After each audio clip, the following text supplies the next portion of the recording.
Bueno, buenos días a todos. Perdonad esta pequeña interrupción. Quiero agradecer a la Comisión Europea, a las cámaras de comercio europeas en España y al Foro de Innovación por la invitación. Para nosotros, como Deusto Business School, es un gran placer estar aquí.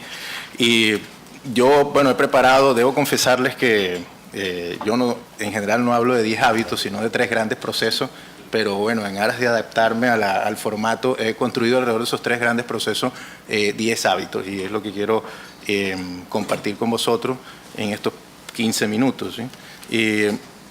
Bueno, antes de hablar de esos 10 hábitos, yo creo que es importante ponernos en contexto, ¿no? ¿Dónde estamos desde el punto de vista digital? Y aquí podemos estar 15 minutos solo hablando de esto o muchísimo más.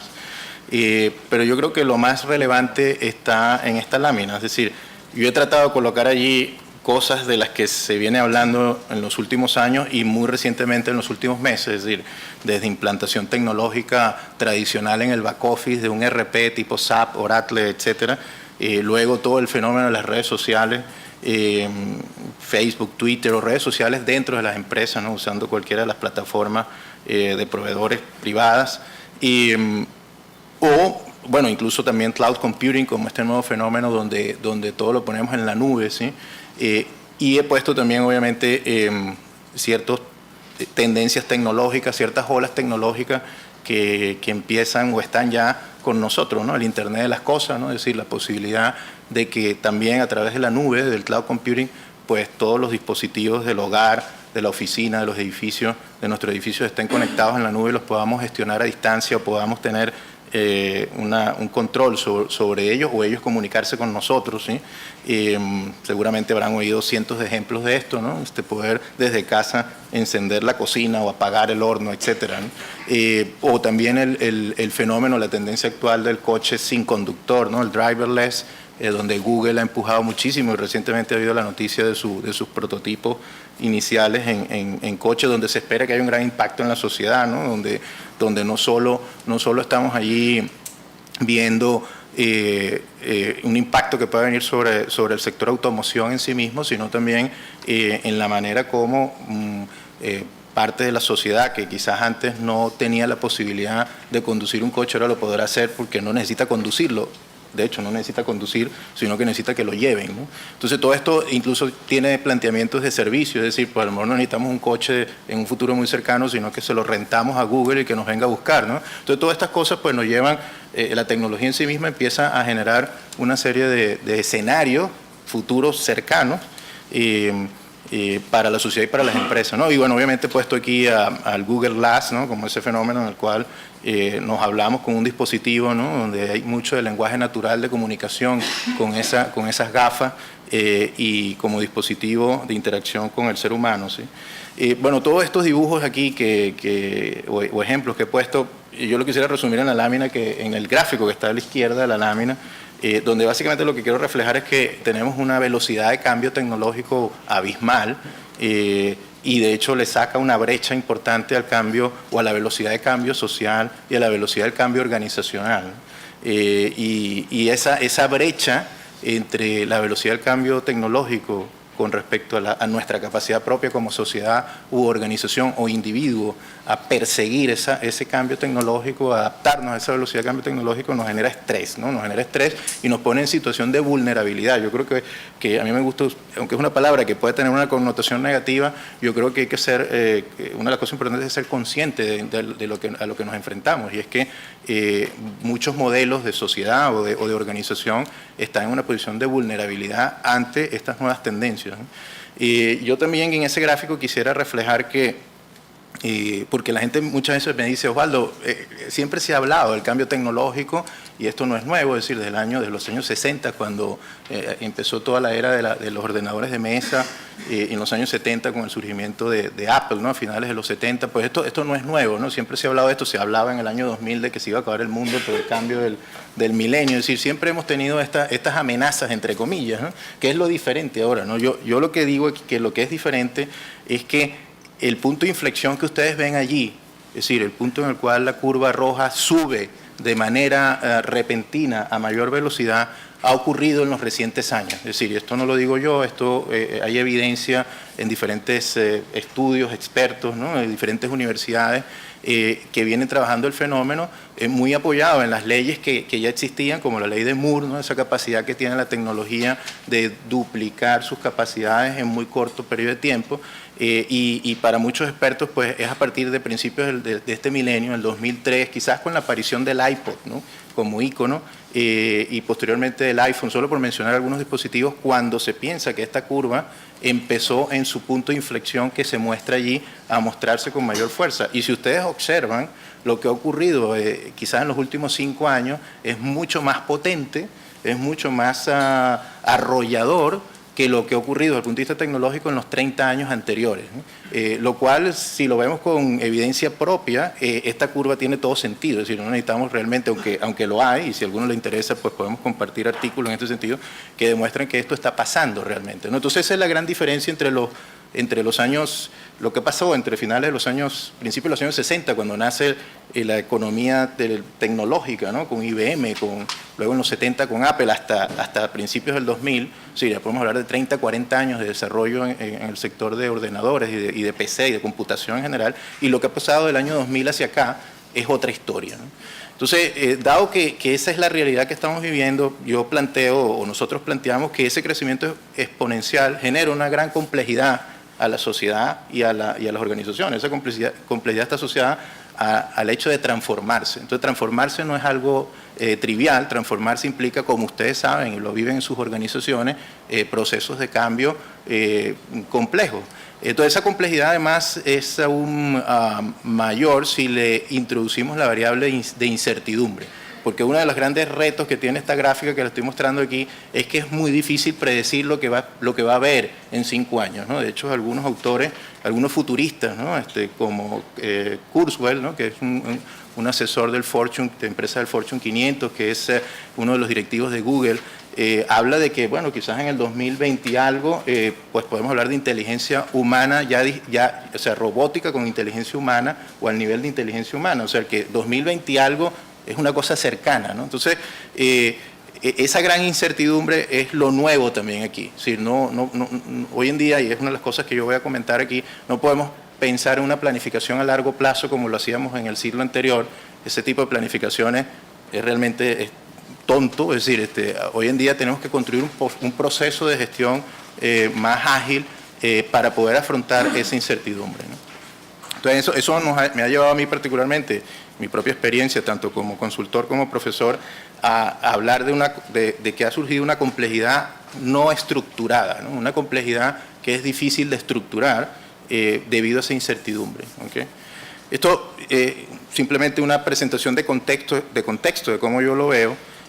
Ahora, ¿cómo debemos reaccionar como sociedad, como individuos o como organizaciones? Bueno, yo veo 3 grandes cosas aquí y de nuevo, basado en nuestra experiencia estudiando empresas o participando en proyectos en empresas y también en la sociedad. Y el primer gran proceso es la necesidad de experimentar, es decir, ante la incertidumbre, ante lo arrollador de este crecimiento exponencial de la tecnología, tenemos que el gran problema puede ser tener el miedo a hacer las cosas, ¿no? Es decir, el miedo que hay que tener ahora es el miedo a tener miedo, ¿no? Es decir, que en ese sentido tenemos que potenciar muchísimo la curiosidad, la experimentación a esas nuevas cosas, ¿no? Si no lo hacemos, pues podemos realmente quedarnos rezagados. Ahora voy a entrar en más detalle en eso. El segundo elemento es el desarrollo, es decir, tengo que construir nuevas capacidades individuales, organizacionales y sociales en la sociedad para afrontar esos retos, ¿no? Y eso yo lo categorizo como la necesidad de desarrollar esas capacidades, y eso toma tiempo. Es decir, eso no es un proyecto de corto plazo, y eso es otro de los grandes mensajes que yo quiero trabajar aquí. Es decir, tenemos que transformarnos para construir algo sostenible en el tiempo. Y bueno, he colocado aquí la figura de la selección sub-20 de España, que ganó la Copa del año 99 en Ghana, la Copa creo que fue el primer campeonato del mundo, bueno, lo que he visto en la tele, ¿no? El primer campeonato del mundo que ganó España en fútbol. Y si ustedes ven esa foto, hay dos personas interesantes en esa foto. El portero es Casillas y el que está sentado con el número 8 es Xavi Hernández. Y si ustedes ven la selección española hoy, en el 2014, estas son las dos figuras principales de la selección española. Ahora, todo esto empezó por los años 90, ¿no? Entonces, construir unas capacidades, construir unas capacidades para ser exitoso y que sean sostenibles lleva tiempo, ¿okay? Y el tercer gran proceso que yo creo que es importante mencionar es que debido a esa experimentación y debido a esas capacidades, que además una de ellas tiene que ser la necesidad de ser ágil y flexible, pues las empresas, la sociedad y necesitan evolucionar más rápidamente.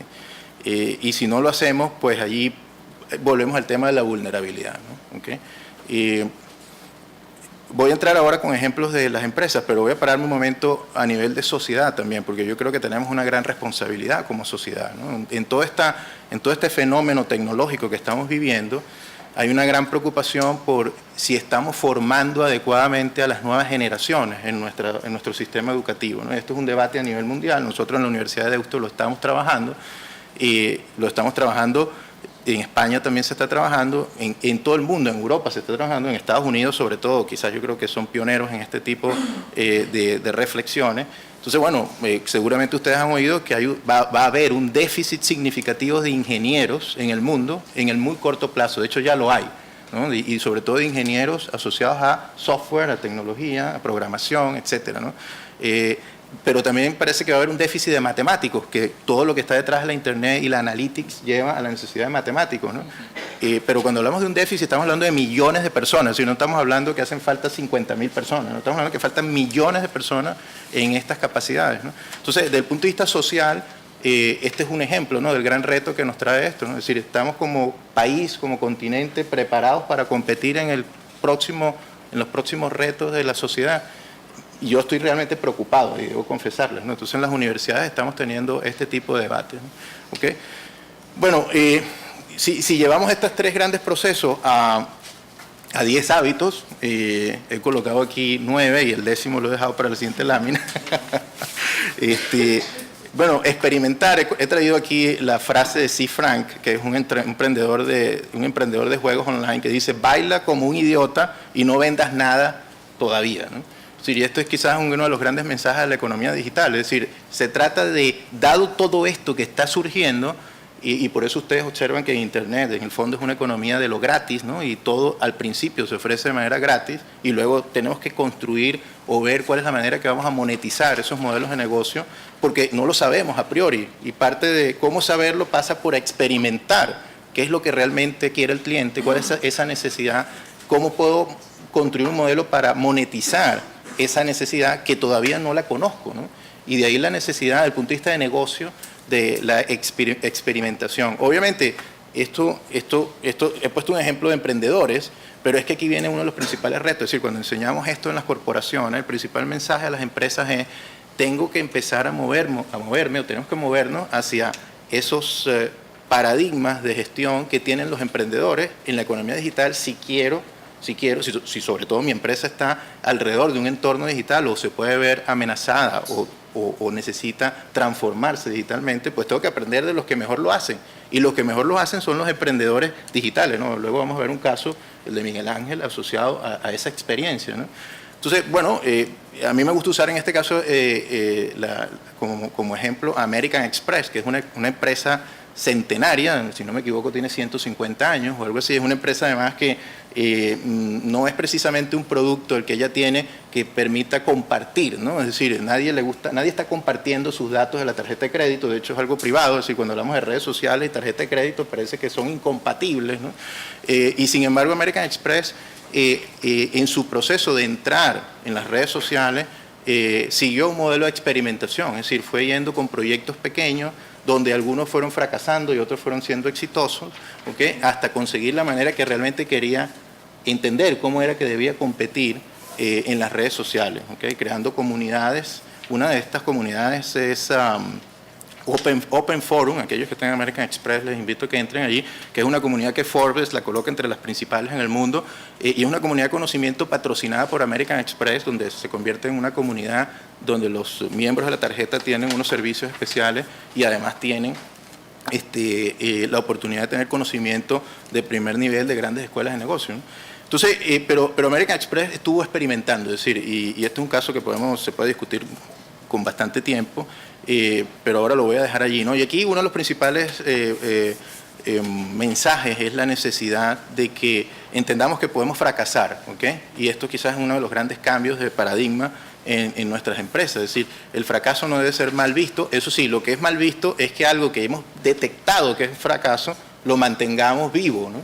Entonces, lo que sí se debe castigar, entre comillas. Entonces, debemos promover la experimentación y debemos también ser capaces, y ahí voy al punto 2, de identificar rápidamente la oportunidad, ¿no? Entonces, el punto 1 me deriva a un punto 2, un hábito asociado a rápidamente identificar el valor, qué es lo que agrega valor, dónde puedo generar valor para el negocio y dónde no, y dónde estoy perdiendo y dónde esa experimentación ya no tiene más sentido y la tengo que matar, ¿ok? Y esto se convierte entonces en una habilidad, en una nueva competencia dentro de la organización. ¿Okay? Y nos lleva también al tema de gestión de proyectos, que aunque esto es una habilidad, una competencia que no es solo digital, hay unas nuevas tendencias o olas asociadas a la necesidad de construir prácticas de gestión de proyectos más cortos, más ágiles, ¿okay? En los cuales podemos movernos, gestionar un portafolio de diferentes proyectos de experimentación donde vamos aprendiendo e incluir el aprendizaje en el ciclo del proyecto, ¿okay? Y en ese sentido también gestionar ciclos más cortos, ¿no? Esto también es una práctica que les recomiendo que la revisen. Esto, de nuevo, entramos en Google y todo esto lo vamos a conseguir, ¿no? Pero se llama Extreme Project Management como una práctica interesante para la experimentación. Entonces, aquí tenemos tres hábitos. Tengo que acelerar mi presentación. En el segundo elemento, el desarrollo, y voy a entrar entonces a la parte de abajo a la derecha en la lámina. Para lograr esa experimentación, necesito crear unas capacidades de uso habitual de la tecnología. Y aquí, básicamente, yo creo que todos usamos mucho smartphone y muchas maquinitas, pero yo les hago una pregunta y lo dejo allí. ¿Qué tanto potencial usted le saca a esa maquinita, ¿no? A ese dispositivo? Y nuestros estudios, y los estudios mucho lo que demuestran es que las infrautilizamos en general, pero eso viene ocurriendo históricamente. Entonces, uno de los hábitos fundamentales es cualquier tecnología que yo implante en mi organización, tengo que conseguir los mecanismos a través de nuevas habilidades, por ejemplo, desarrollando las capacidades de los usuarios, logrando una comunicación interna y externa transparente que permita difundir las prácticas y entender para qué sirve o cómo me puede habilitar esa tecnología, nuevo valor, y en ese sentido cerrar ese puente o construir un puente entre tecnología y negocio, ¿no? Y esto básicamente lo que quiero decir aquí es que en las empresas muchas veces conseguimos que el área de tecnología está muy lejos del área de negocio y cuando se hablan parece que una no entiende a la otra, ¿no? Entonces, otra de las grandes capacidades que es necesario desarrollar y hay buenas prácticas para ello es construir puentes entre ellas dos. Pero eso tiene que ser responsabilidad del negocio, no del área de tecnología. Y aquí yo les invito como directivos y como profesionales que asumamos el reto de convertirnos realmente en los líderes de la transformación digital. Obviamente yo no tengo por qué ser experto en el tema digital. Y finalmente del lado izquierdo, que estaría más relacionado a la evolución, si estamos hablando de que estamos experimentando, necesitamos nuevas capacidades, pues otras de las cosas que hemos identificado es la necesidad de adaptación rápida de la organización a las nuevas oportunidades de la tecnología. Es decir, meter la tecnología en una empresa es como hacer un trasplante de órgano. A mí me gusta usar ese ejemplo, ¿no? Es decir, si usted hace un trasplante de órgano en un organismo, el organismo empieza con ese nuevo órgano a tratar de conseguir un nuevo equilibrio, ¿sí? Hay organismos que lo rechazan de tal manera que se puede morir, pero hay organismos que los que son exitosos logran una adaptación mutua entre el nuevo órgano y los órganos actuales, ¿no? Entonces, a eso, cuando implantamos una tecnología tenemos que lograr esa adaptación, lo cual implica hacer cambios, obviamente, ¿no? Cambios en la estructura, en los procesos, en los roles, en las posiciones, etc. Y finalmente, pues, entender que la estrategia, volviendo al tema de que no es de largo plazo, es un proceso emergente y que vienen dados en función de esos desarrollos tecnológicos. Y el número 10 es que todo eso que les acabo de mencionar tiene que ser liderado por alguien, ¿okay? Y tiene que ser liderado por vosotros, por los directivos. Y si usted revisa las experiencias exitosas, volvemos a encontrar personas que yo he colocado aquí dos cosas fundamentales, porque se habla mucho de liderazgo. El primero es que está implicado, es decir, las personas que hacen estas transformaciones están apasionadas con esas transformaciones, ¿okay? Y el segundo punto es que tiene que desarrollar, o sea, usted tiene como directivo que crear un entorno, un contexto para que lo que he mencionado antes se desarrolle en su empresa, ¿okay?